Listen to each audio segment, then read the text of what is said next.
Hello everyone, how are you all? Good evening.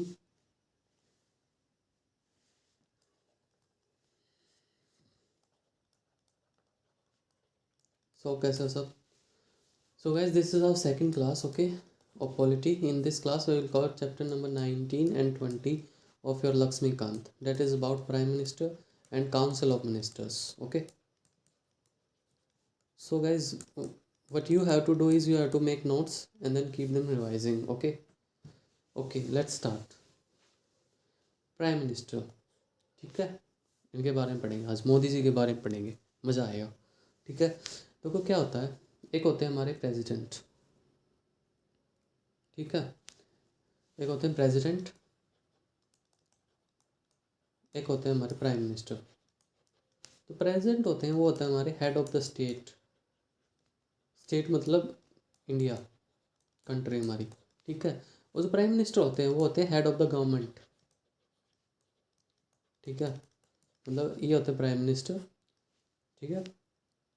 इनकी क्या है, ये स्टेट है, ये स्टेट के हेड है, ठीक है। ये करते हैं अपॉइंट प्राइम मिनिस्टर को, ठीक है। ये प्राइम मिनिस्टर को अपॉइंट करते हैं कि जाओ भाई, मैंने तुम्हें प्रधानमंत्री बना दिया, तुम्हें पावर दे रहा हूँ, जाओ यहाँ पे अपनी सरकार चलाओ, ठीक है।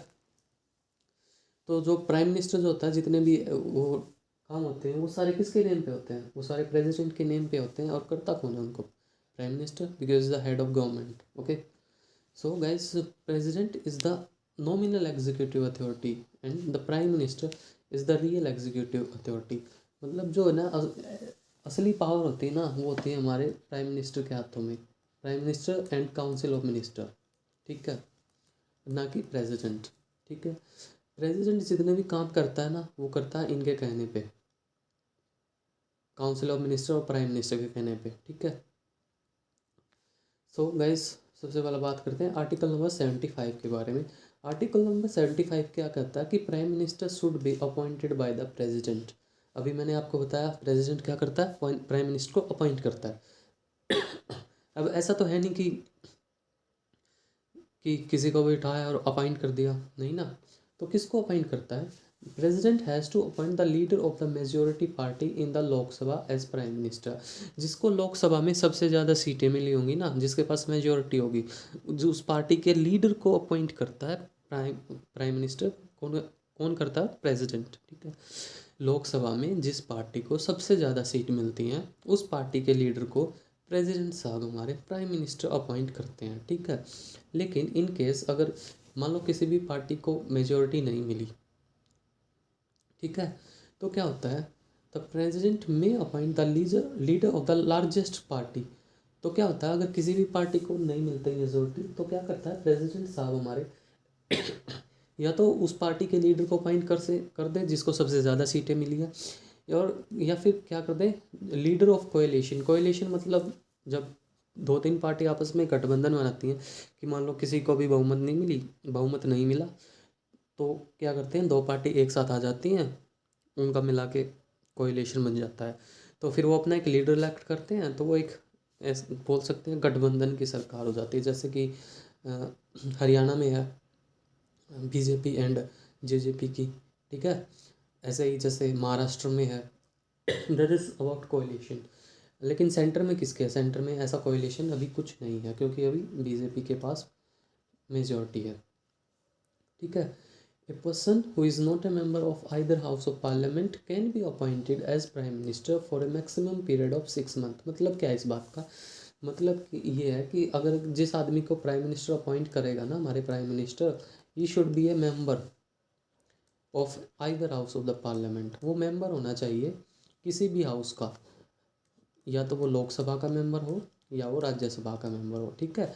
ये हमारे दो हाउस होते हैं पार्लियामेंट के, Lok Sabha is called the lower house and Rajya Sabha is called the upper house, ठीक है। तो जिस भी बंदे को प्राइम मिनिस्टर अपॉइंट करना है, तो उस वो या तो वो लोकसभा का मेंबर हो या वो राज्यसभा का मेंबर हो, ठीक है।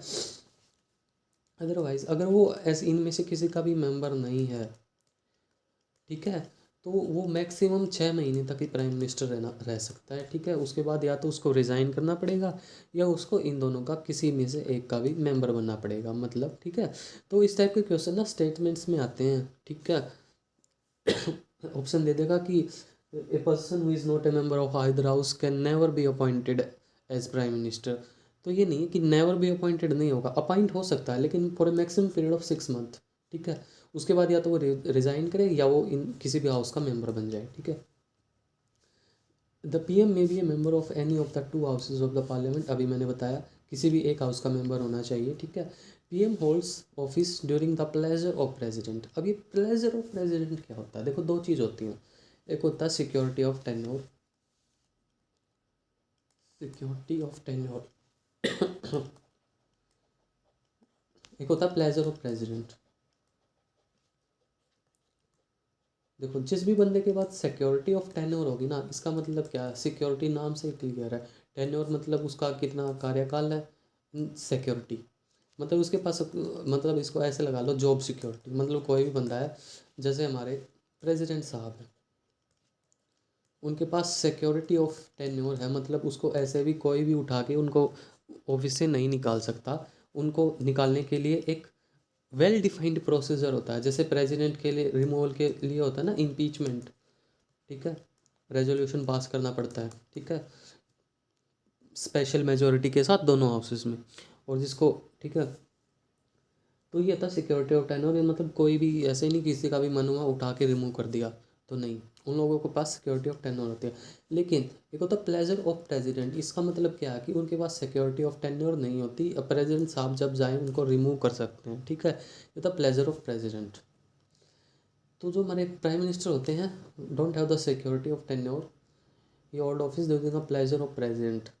लेकिन देखो यार, प्रेसिडेंट के प्लेजर का ये मतलब नहीं है कि जब उसका मन होगा रिमूव कर देगा। ठीक है, जब तक as long as the prime minister enjoys majority support in Lok Sabha he can not be dismissed by the president. जब तक प्राइम मिनिस्टर साहब के पास मेजोरिटी है इन लोकसभा, ठीक है, जब तक मेजोरिटी है इन लोकसभा, मेजोरिटी है लोकसभा में, तब तक प्रेसिडेंट उन्हें रिमूव नहीं कर सकते। मतलब जब तक उनके पास सबसे ज़्यादा सीटें हैं ना, तो वो रिमूव नहीं कर सकते। ठीक है, मान लो 5 साल की एक टेन्योर है, 5 साल की मैं उनको मेजोरिटी मिली है 5 साल के लिए। अब ऐसा तो है नहीं कि कोएलिशन की गवर्नमेंट तो है नहीं जो टूट जाएगी। ठीक है, तो 5 साल तक उनका बना ही रहेगा मेजोरिटी, और अगर 5 साल के बाद भी उन्हीं की पार्टी को मेजोरिटी मिल गई तो दोबारा से वही बन जाएंगे। प्रेजेंट रिमूव तो नहीं करेंगे ना उनको बीच में। So as long has he enjoys majority support he can not be dismissed. Prime minister acts as the chairman of, वो जो प्राइम मिनिस्टर होते हैं वो बाय डिफ़ॉल्ट इन चीज़ों के चेयरमैन होते हैं। NITI Aayog, national integration council, inter state council and national water resources. ये जितनी भी बॉडीज़ होती हैं ना, इनके हमारे चेयरमैन कौन होते हैं? प्राइम मिनिस्टर बाय डिफ़ॉल्ट ही होते हैं। ठीक है, इनके बारे में हम एक एक करके पढ़ेंगे। नीति आयोग क्या है, नेशनल इंटीग्रेशन काउंसिल क्या है। ठीक है, don't worry. Next we talk about central council of ministers. ठीक है, तो गाइस क्या होता है कि हमारी एक होती है पार्लियामेंट, पार्लियामेंट के 2 हाउसेस होते हैं। ठीक है, मान लो ये पार्लियामेंट है,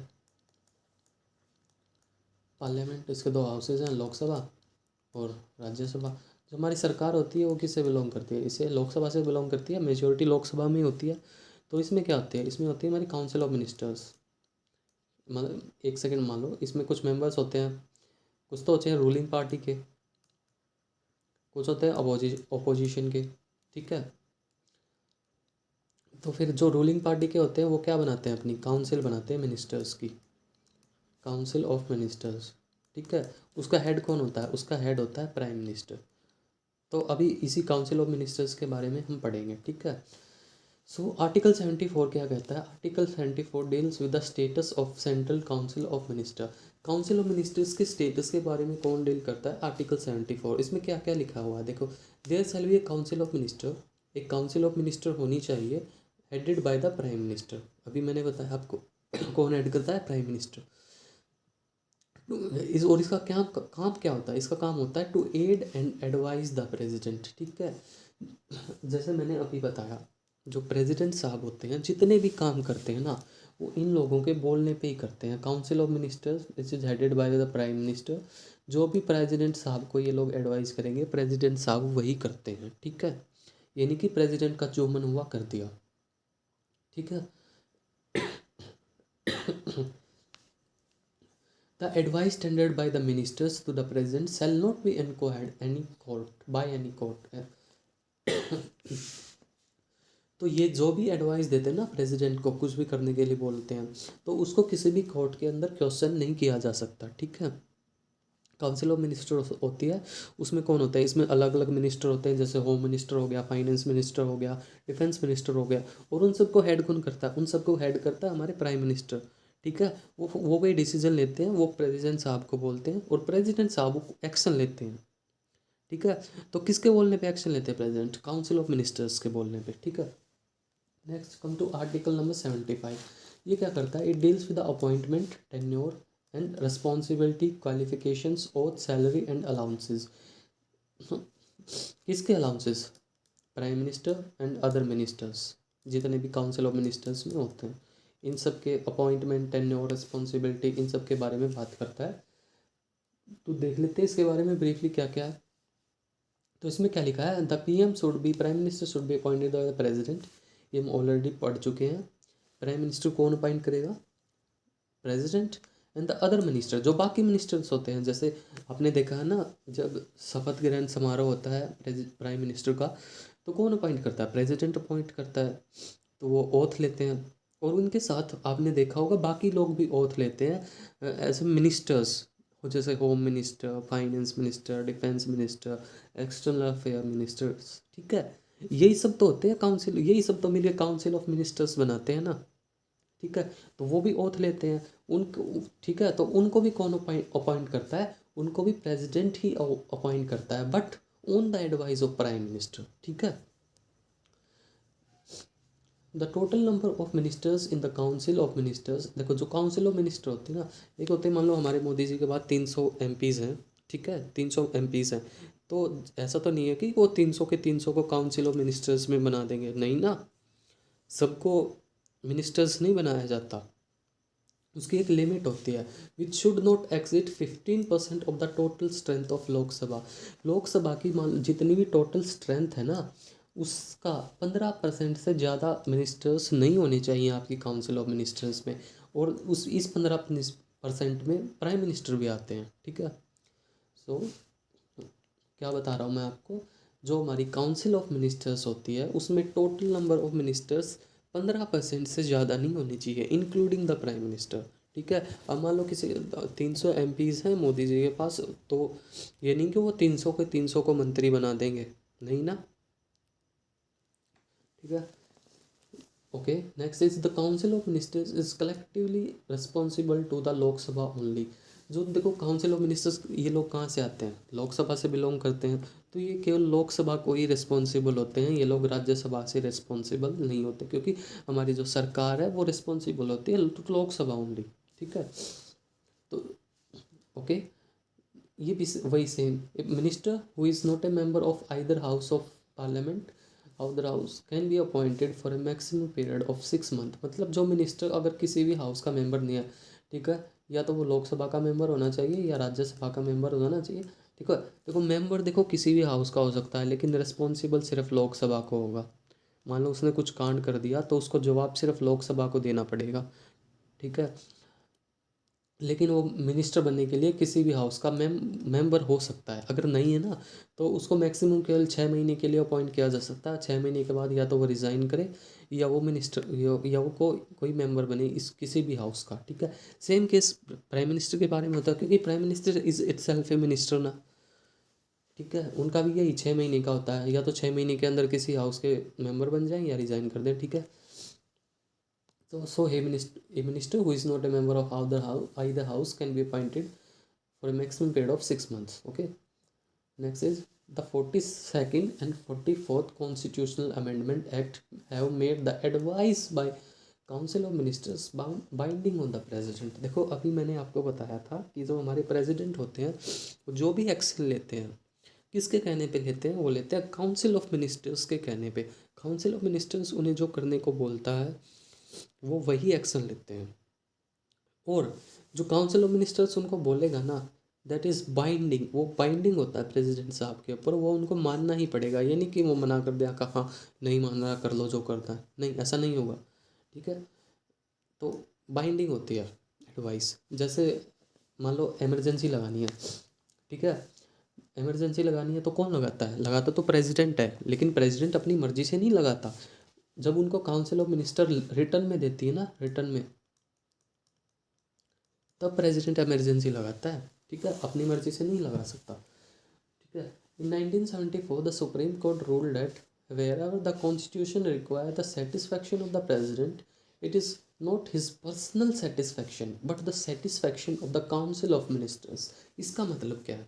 मान लो कोई डिसीजन लेना है, ठीक है, उसमें लिखा है कि जो प्रेसिडेंट जिस बात से सेटिस्फाई होगा वो उस अकॉर्डिंग डिसीजन लेगा, मान लो ये लिखा कहीं।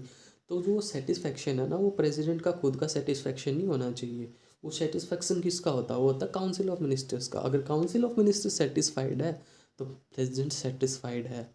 वो खुद से नहीं ले सकता कोई भी डिसीजन। मान लो यही अभी हमने इमरजेंसी का एग्जांपल लिया, तो मान लो अगर देखो इमरजेंसी के बारे में थोड़ा सा बता दूँ, तो इमरजेंसी का एग्जांपल हम लेते हैं, ठीक है।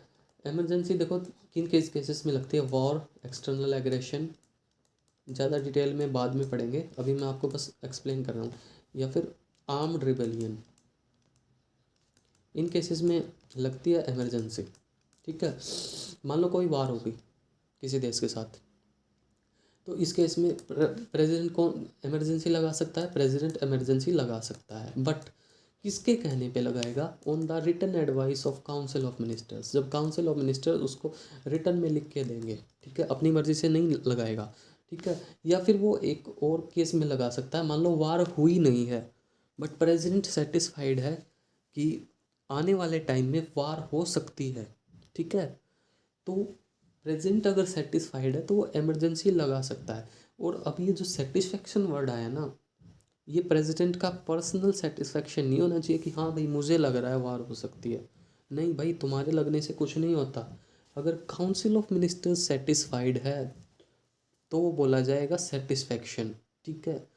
तो जहाँ भी सेटिस्फेक्शन ऑफ प्रेसिडेंट की बात आएगी वहाँ पे प्रेसिडेंट का पर्सनल सेटिस्फेक्शन किसी काम का नहीं है, वहाँ पे किसका सेटिस्फेक्शन होना चाहिए? काउंसिल ऑफ मिनिस्टर्स का, and which is headed by the prime minister. Okay, I hope ये समझ में आया होगा आपको। When Lok Sabha passes a no confidence motion against the council of ministers, all the ministers have to resign in two including those who are in Rajya Sabha. अभी मैंने आपको बताया था कोई काउंसिल ऑफ मिनिस्टर्स में मिनिस्टर्स होते हैं, वो मेंबर होने चाहिए, या तो वो राज्यसभा के मेंबर हों या वो लोकसभा के मेंबर हों। अदरवाइज वो अपॉइंट तो किए जा सकते हैं बट फिर for a maximum period of 6 months, okay.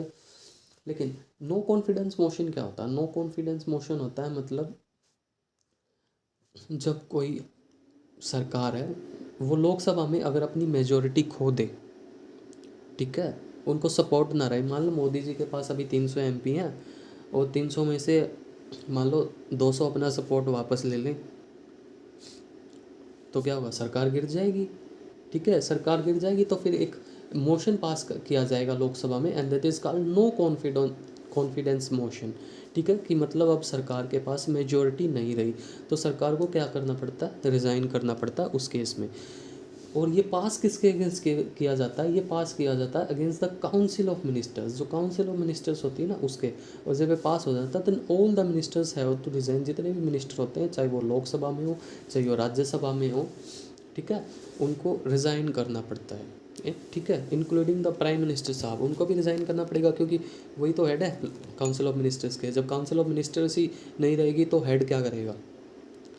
तो ये last to last year question आया था 2020 वाले एग्ज़ाम में कि no confidence motion is passed against. उसमें ऑप्शन थे prime minister, council of ministers, individual ministers. तो उसका आंसर था council of ministers. No confidence motion council of ministers के अगेंस्ट पास किया जाता है। इसका मतलब यह है कि सरकार गिर गई, ठीक है, उसके पास बहुमत नहीं रहा, सरकार गिर गई, ठीक है, यही होता है। और ये किसके अगेंस्ट पास किया जाता है? ये क्या? काउंसिल ऑफ मिनिस्टर्स के अगेंस्ट।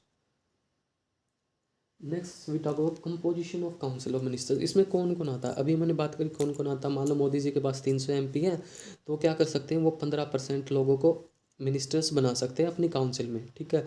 मान लो उन्होंने 15% लोगों को मिनिस्टर बना दिया, वो सब मिलके क्या बन गए? उनकी काउंसिल बन गई, ठीक है। तो उसमें कितने टाइप के, उसमें कुछ टाइप्स होते हैं। तो सबसे पहले होते हैं cabinet ministers.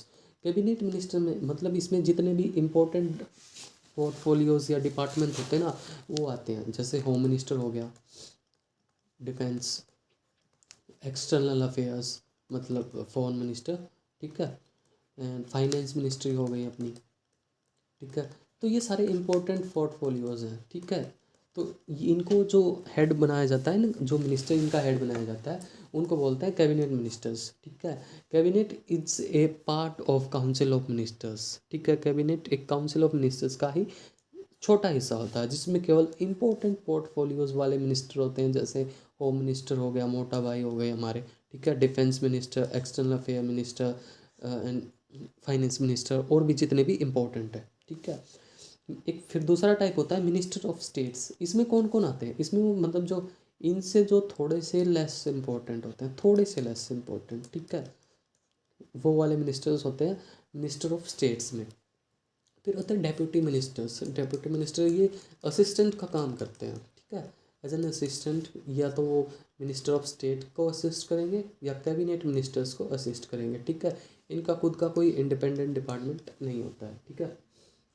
Next we talk about cabinet committees, last topic, okay.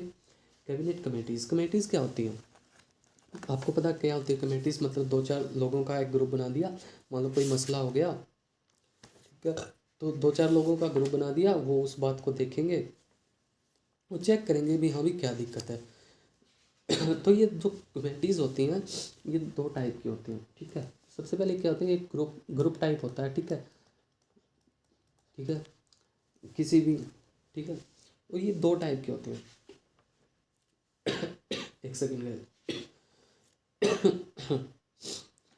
ये क्या होती हैं, एक्स्ट्रा कॉन्स्टिट्यूशनल बॉडीज़ होती हैं, मतलब इनका इनका क्या मतलब है कि इनका हमारे कॉन्स्टिट्यूशन में जिक्र नहीं है, ठीक है, हमने वैसे एक्स्ट्रा बना रखी हैं, ठीक है।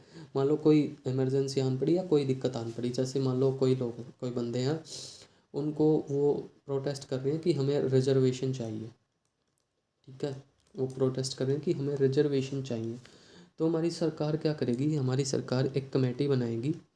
इस कमेटी की यार स्पेलिंग याद कर लेना, ये इंग्लिश में बहुत पूछी जाती है, ठीक है, MMTTE, ये इंग्लिश में बहुत आती है स्पेलिंग्स वाले में।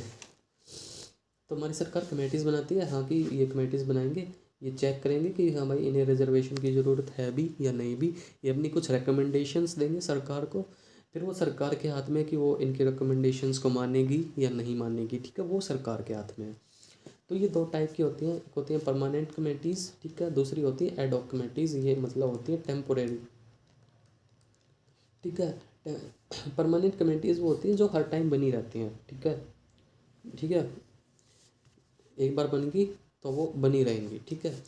एडॉक क्या होती हैं, टेम्परेरी, मतलब कुछ काम आया, हमने कमेटी बनाई, कमेटी ने अपना काम किया, अपनी रिपोर्ट सबमिट करी, बस काम ख़त्म, छुट्टी, अब जाओ अपने घर, ठीक है। तो ये काम होता है एडॉक का, ये टेम्परेरी होती हैं, ठीक है। जैसे अभी ये रिजर्वेशन का अगर हमने एग्जांपल लिया था, कुछ लोग हैं उनको रिजर्वेशन चाहिए, तो वो बोल रहे हैं कि हमें रिजर्वेशन चाहिए, तो सरकार ने कमेटी बना दी, हाँ भी देखो इनकी क्या दिक्कत है, इनको सच में चाहिए या नहीं चाहिए।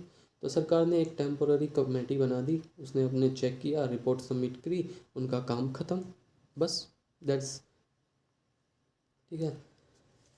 तो इसमें होता कौन कौन है, इसमें हमारे मिनिस्टर्स होते हैं, ठीक है, मिनिस्टर्स, ठीक है, या वो काउंसिल ऑफ मिनिस्टर्स से हो सकते हैं, कैबिनेट से हो सकते हैं, ठीक है, और कभी कभी शायद अपोजिशन से भी हो सकते हैं, ठीक है। और इनको कौन बनाता है, इनको बनाता है हमारे प्राइम मिनिस्टर, ठीक है, कमेटीज़ को। Okay guys, so that's all about prime ministers and council of ministers. I hope कि समझ आया होगा आप लोगों को, ठीक है। अगर आया है तो भी मुझे बताना, नहीं आया तो भी मुझे बताना, ठीक है। So thank you guys, thank you. आपको क्या करना है, आपको इससे नोट्स बनाने हैं एंड रिवाइज करना है। अगर आपको स्लो लग रहा है तो आप 2x करके देख सकते हो, ओके, 2x करके देख लेना अगर स्लो लग रहा है, ठीक है। मुझे तो मैं जब पहले किसी भी वीडियो देखता हूँ ना, तो मैं उसे 2x में ही देखता हूँ, ठीक है। तो ये आपका था chapter number 19 and 20 of your M Laxmikant.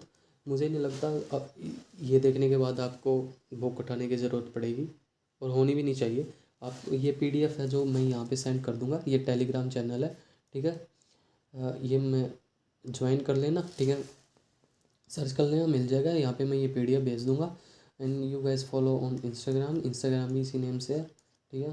So bye bye, thank you, take care.